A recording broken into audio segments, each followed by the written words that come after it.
అసలైన ధోని మన ఏడి. జై శ్రీరామ్. చాలా మంది నాయకులు భూములను కబ్జా చేశారు, కానీ మన సూరన్న ప్రజల ఉదయాలను కబ్జా చేశారు. కొద్దిసేపట్లో మన 6th డివిజన్ డెవలప్మెంట్ కమిటీ అధ్యక్షునిగా ఏకగ్రీవంగా ఎన్నికై పెద్దలు నిజామాబాద్ అర్బన్ నియోజకవర్గ ఎమ్మెల్యే మీ అందరి హృదయాలని కబ్జా చేసిన ఆయన భారతీయ జనతా పార్టీలో భూమేష్ గారిని స్వాగతిస్తా ఉన్నాను.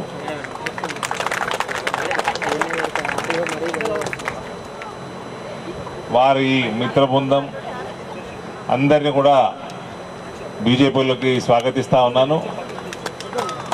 మన కార్యక్రమం కొంచెం లేట్ అయింది కాబట్టి నా వేరే కార్యక్రమం వెయిట్ చేస్తూ ఉంది, అందుకనే కొంచెం ముందు మాట్లాడి నన్ను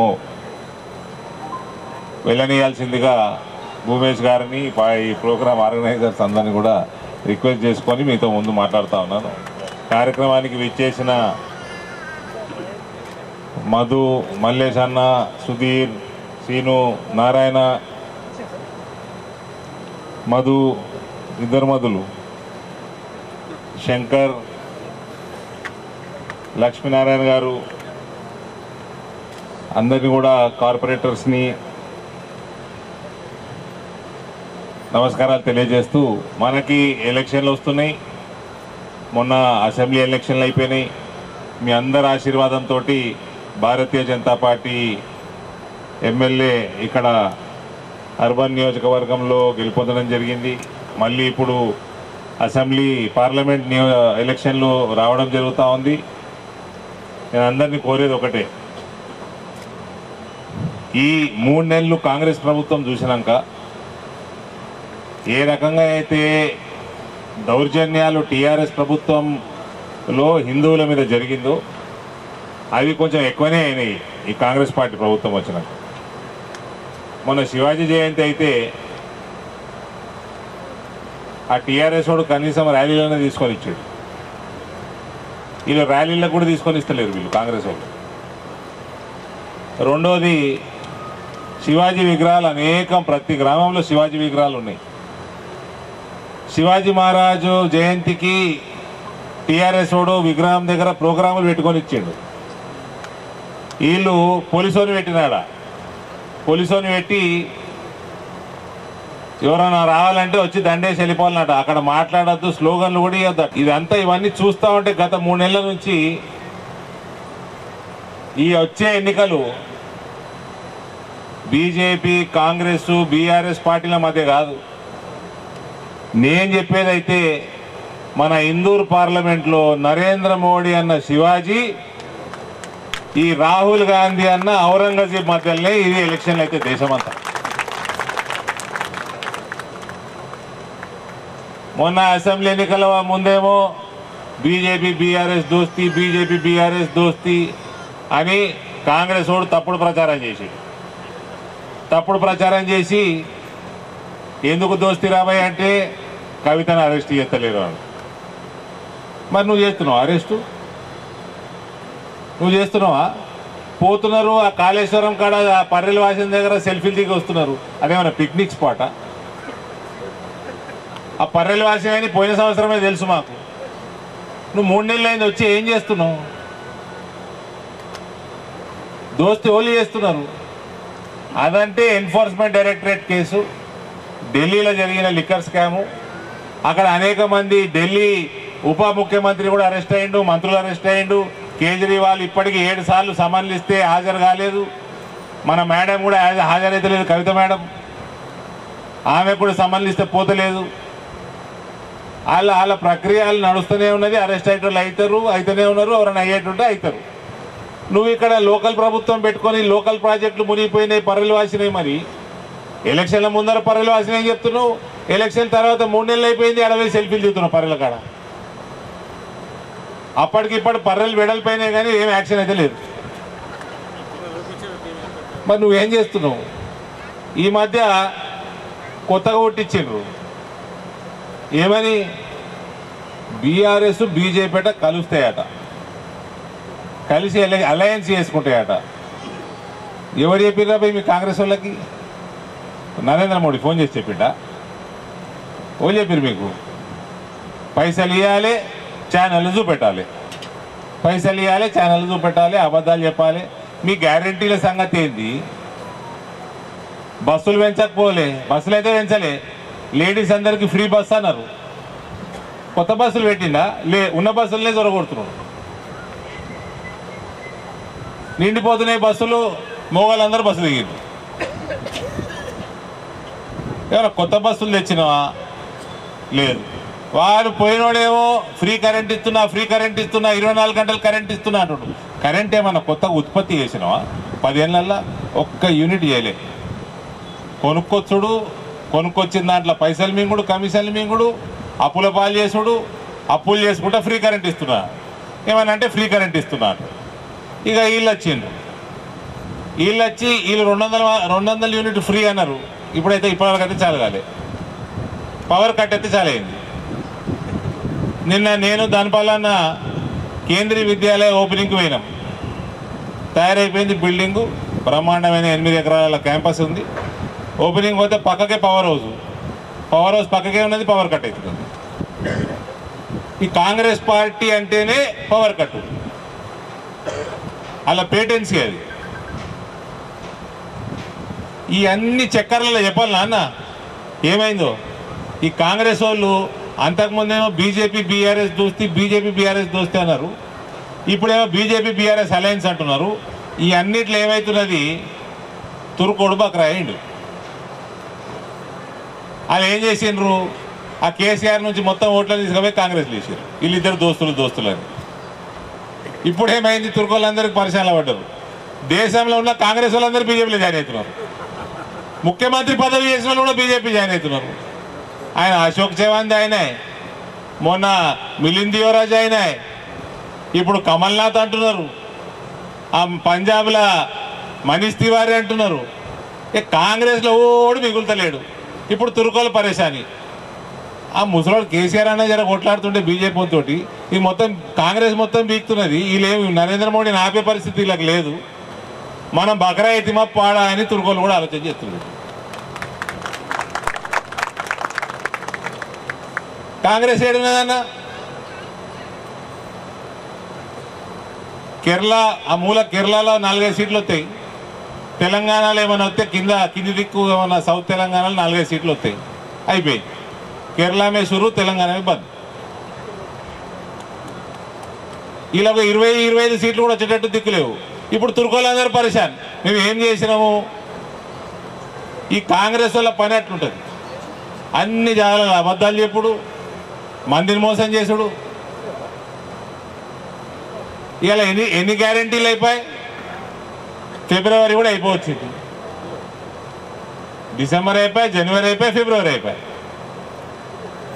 రైతులకు రుణమాఫీ లేదు, 4,000 రూపాయలు పెన్షన్ లేదు, కాళేశ్వరం మీద యాక్షన్ లేదు. మళ్ళా ప్రతి మహిళకి ఎక్స్ట్రా అదేమో స్కీమ్ అంటారు. అన్నిటికీ పేర్లు మాత్రం కేసీఆర్ దగ్గర నేర్చింది. వీళ్ళు కూడా మంచి పేర్లు, మహాలక్ష్మి, ధనలక్ష్మి, గృహలక్ష్మి, ఇల్లులు కట్టిస్తా అన్నారు. ఇవన్నీ గ్యారంటీలు అని చెప్పి 6 గ్యారంటీలు కాదు 400 గ్యారంటీలు ఉన్నాయి అలా మేనిఫెస్టోలా. ఇవన్నీ అయిపోయినాక గవర్నమెంట్ రాగానే శ్వేతపత్రాలు రిలీజ్ చేస్తారు.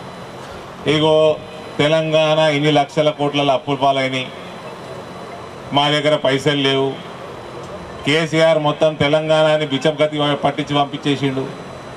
మరి ఇవన్నీ ముందే తెలుసు కదా. అంటే నువ్వు మోసం చేసినావు పబ్లిక్ని. నీ గ్యారంటీలని అబద్ధాలు అన్నట్టే కదా. మరి అది కాంగ్రెస్ పార్టీ. వీళ్ళకి ఇట్లా అబద్ధాలు చెప్పి పనికి వాళ్ళ కుల రాజకీయాలు, మత రాజకీయాలు చేసి ఒకడు మన తుర్కోడు ఒక ఆయన ఇంటర్వ్యూ ఇస్తున్నాడు. సార్ నేను చెప్పు తీసుకొని కొట్టుకుంటాను నన్ను నేనే అంటుండు. ఎందుకు రాబోయే అంటే కాంగ్రెస్ కొట్టేసిన అందుకు సార్. ఏ గ్యారంటీ అమలు లేదు.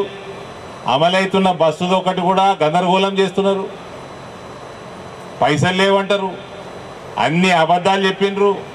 ఆ 64 సీట్లు ఎక్కొచ్చినాయి మార్జిన్. అది ఎప్పుడు కొట్లాడుకొని ఎప్పుడు పడిపోతారో వాళ్ళు తెలియదు, అది తెలియదు. ఇవాళ నేను ఇందూరు పార్లమెంట్ ప్రజలందరికీ కూడా నేను శిరస్సు వంచి పాదాభివందనాలు తెలియజేస్తున్నా. భారతీయ జనతా పార్టీకి మొత్తం తెలంగాణ బీజేపీకి మనము బలాన్ని చేకూర్చున్నాం. ఒక దిశానిర్దేశం ఇచ్చిన. ఎంత పెద్ద కాంగ్రెస్ ఉంది ప్రభుత్వం వచ్చినా కూడా మన దగ్గర మనకు 2 సీట్లు వచ్చినాయి, ఆయనకు 2 సీట్లు వచ్చినాయి. వాళ్ళతో ఈక్వల్గా మనకు ఓట్లు వచ్చినాయి. ఇంకింత వేరే ప్రాంతంలో బీజేపీ బలపడక అది మనకు ఇన్ఫ్లుయెన్స్ మనకైంది, లేకపోతే ఇంకా 2 సీట్లు వచ్చు. కాబట్టి మరోసారి ఇందూరు పార్లమెంట్ ప్రజలందరూ కూడా నేను శిరస్సు ఉంచి దండాలు తెలియజేస్తూ అన్నని భారతీయ జనతా పార్టీలో చాలా సంతోషంగా స్వాగతిస్తూ అందరూ కూడా మీ అందరినీ కూడా అక్క చెల్లెల అన్నదమ్ములందరినీ కూడా దయచేసి నరేంద్ర మోదీ గారు గత 10 సంవత్సరాల నుంచి రికామ్ లేకుండా రెస్ట్ లేకుండా మనందరి కోసం ఆయన చేస్తున్న కార్యక్రమాలన్నీ కూడా మనకు తెలుసు. అది చేసుకుంటూ మన హిందుత్వాన్ని ఎట్లా బలపరుస్తున్నారో మన దేశంలోనే కాదు, ఇవాళ ఏ తుర్క దేశాల నుంచి వచ్చైతే మన గుడులు వలగొట్టినరో ఇరగొట్టినరో ఇంతకుముందు ధ్వంసం చేసినరో ఆ దేశాలన్నింటిలో కూడా వాళ్ళే గుడులు కడుతున్నారు. ఇవాళ హిందువులు ఎవరైనా సరే మనం మోడీ గారిని బలపరచకపోతే మనం తప్పు చేసిన వాళ్ళు అవుతాము. ఇవాళ శ్రీరామచంద్రుడే మోడీని మెచ్చుకొని వాపస్ అయోధ్యకు వచ్చిండు. రాముని పిలుస్తే రాడు కదమ్మా, రాముని గుంజుకొచ్చినా రాడు. రాముడు ఆయనకి మంచిగా అనిపించినప్పుడే వస్తాడు. రాముడికి ఇవాళ అయోధ్య రావాలని వాపస్ రావాలని అనిపించిందంటే అది నరేంద్ర మోడీ గారి పాలన. దానివల్లనే వచ్చింది ఆయన వాపస్. కాబట్టి అందరినీ కూడా కోరేది ఒక దిక్కు అభివృద్ధి, ఒక దిక్కు మన సంస్కృతి సాంప్రదాయాలను కాపాడేటాయన, మన ధర్మాన్ని బలపరచటాయన. ఇలా సనాతన ధర్మం అన్నది ప్రపంచ వ్యాప్తంగా ఇలా పెరుగుతుంది. ఆస్ట్రేలియా వాడు ప్రధానమంత్రి మోడీ ఈజ్ బాస్ అంటున్నాడు. ఆ ముసలాయన అమెరికా అధ్యక్షుడు మోడీ ఏడులో ఉరుక్కుంటూ వచ్చి సెల్ఫీ దిగుతున్నాడు. మన ఇంగ్లాండ్ బ్రిటిష్ ఆయన మన హిందూ ప్రధానమంత్రి ఈ ప్రపంచానికి దిశానిర్దేశం మోడీ చేయాలంటున్నాడు. ఆడ ఇంగ్లాండ్లో రిసెషన్ వచ్చింది, ఎకనామికల్ రిసెషన్ వచ్చింది. ఈడనేమో మన ఆర్థిక వ్యవస్థ బలపడతా ఉన్నది. ఈ అందరికీ దిక్కు నరేంద్ర మోడీ అవుతున్నాడు.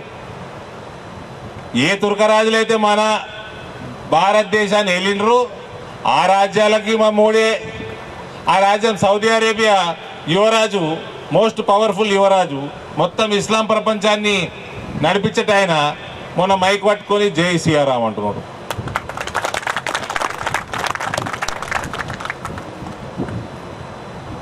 వాళ్ళందరూ మహాభారత రామాయణ లెసన్లన్నీ అలా స్కూల్ కరికులంలో పెడుతున్నారు.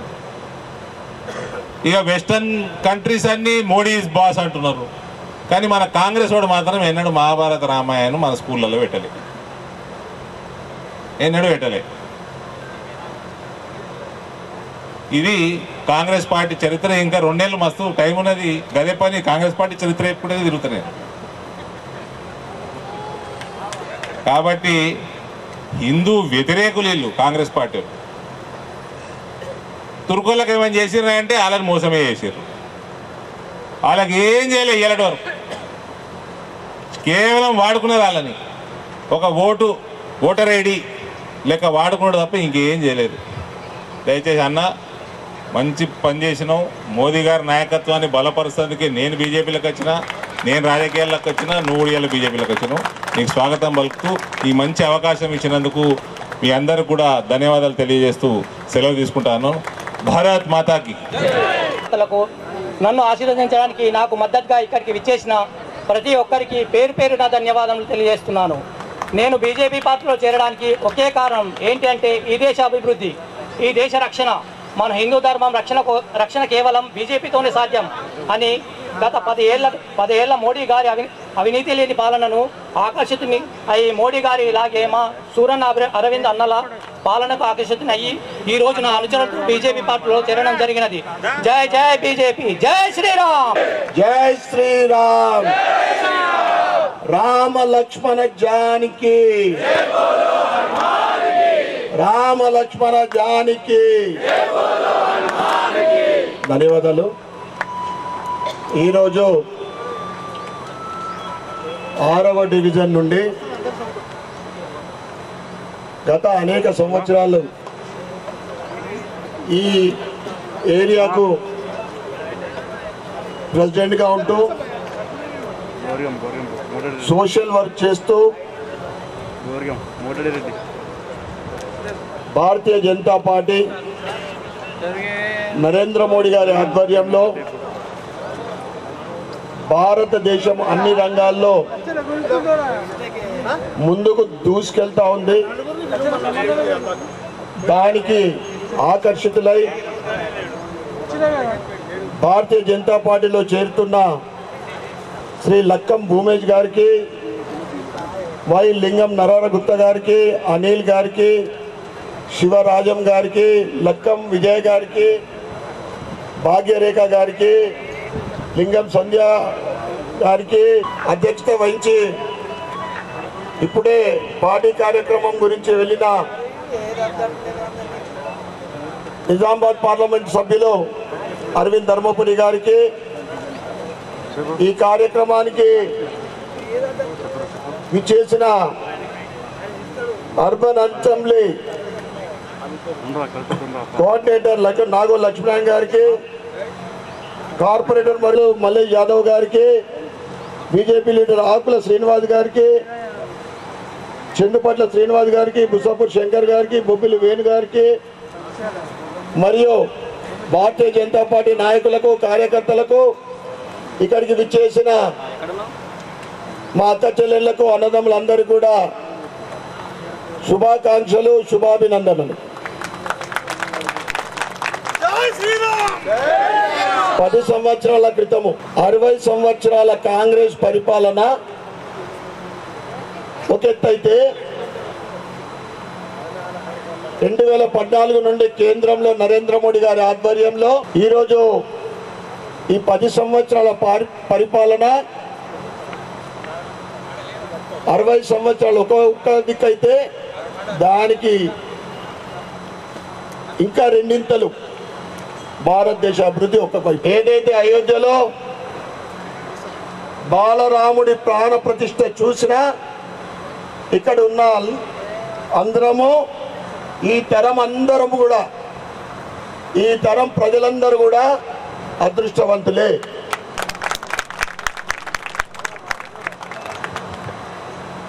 అదేవిధంగా ప్రజల గురించి, రైతుల గురించి, బడుగు బలుగైన వర్గాల కష్టాలు తెలిసిన వ్యక్తి 10 సంవత్సరాల పరిపాలనలో ఒకటంటే ఒక లీవ్ తీసుకోకుండా 16-17 గంటలు చేస్తున్నది నరేంద్ర మోడీ గారి ఆధ్వర్యంలో. ఈరోజు 10 సంవత్సరాల ఫలితం ఏంటి తెలుసా? వికసిత్ భారత్. అన్ని రంగాల్లో కూడా భారతీయ జనతా పార్టీ ఆధ్వర్యంలో దేశం అన్ని రంగాల్లో వికసిస్తూ ఉంది.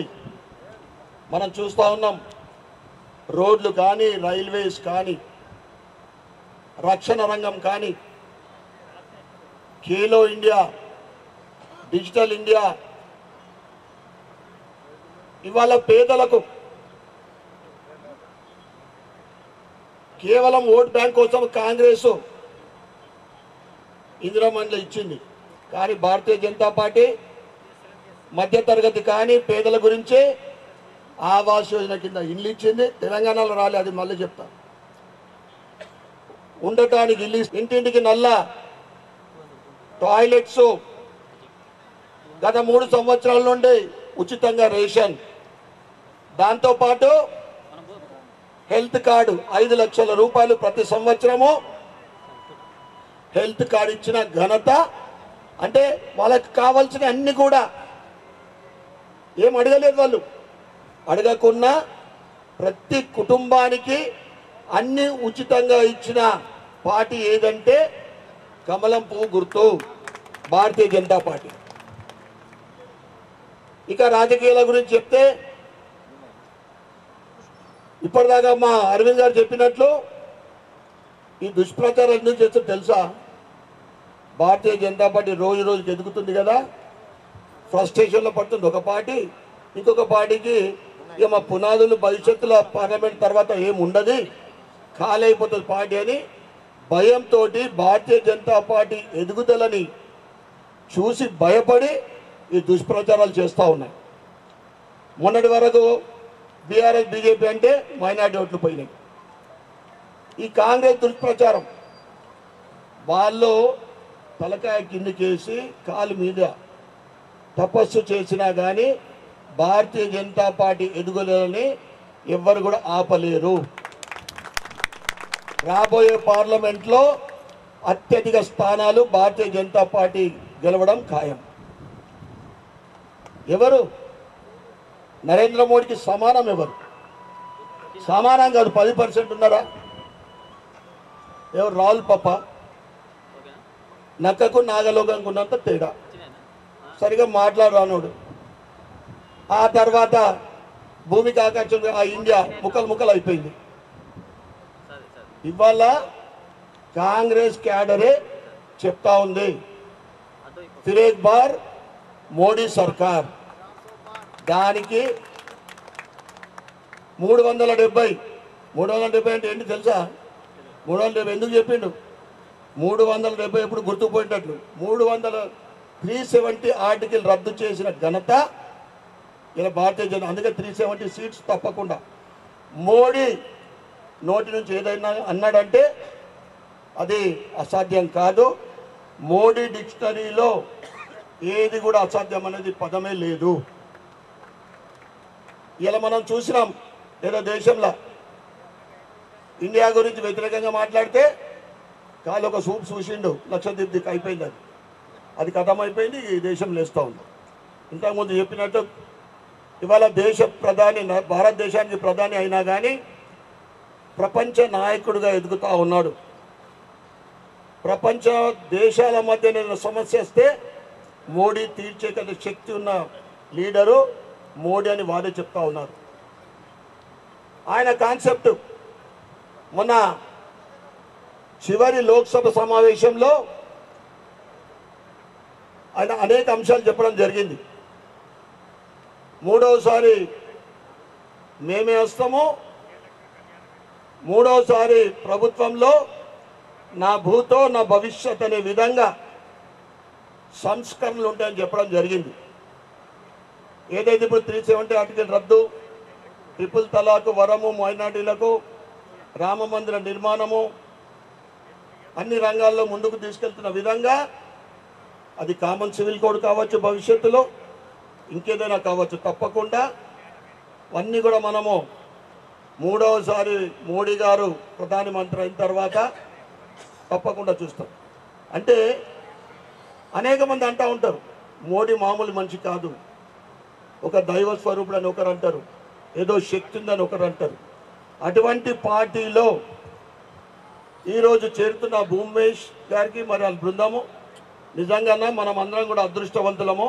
ఒక నీతి నిజాయితీగా పనిచేసే పార్టీ, ప్రజాస్వామ్యాన్ని రక్షిస్తున్న పార్టీ, ఇచ్చిన మాట నిలబెట్టుకున్న పార్టీ ఏదైనా ఇవాళ భారతదేశంలో ఉందంటే ఏకైక పార్టీ భారతీయ జనతా పార్టీ మాత్రమే. పార్టీలో మనమందరం కూడా కలిసికట్టుగా రాబోయే పార్లమెంట్ ఎలక్షన్లో పార్టీ ఇచ్చిన కార్యక్రమాలు చేపడుతూ పార్టీ గురించి నేను ప్రజలకు సేవ చేయడానికే మీ అందరి ఆశీర్వాదం కోరినా మీరు నాకు ఒక స్థానం కల్పించారు. తప్పకుండా 5 సంవత్సరాల కాలంలో నా భూతో నా భవిష్యత్ అనే విధంగా నియోజకవర్గానికి అభివృద్ధి చేస్తానని మీ అందరు కూడా నేను తెలియజేస్తూ ఉన్నాను.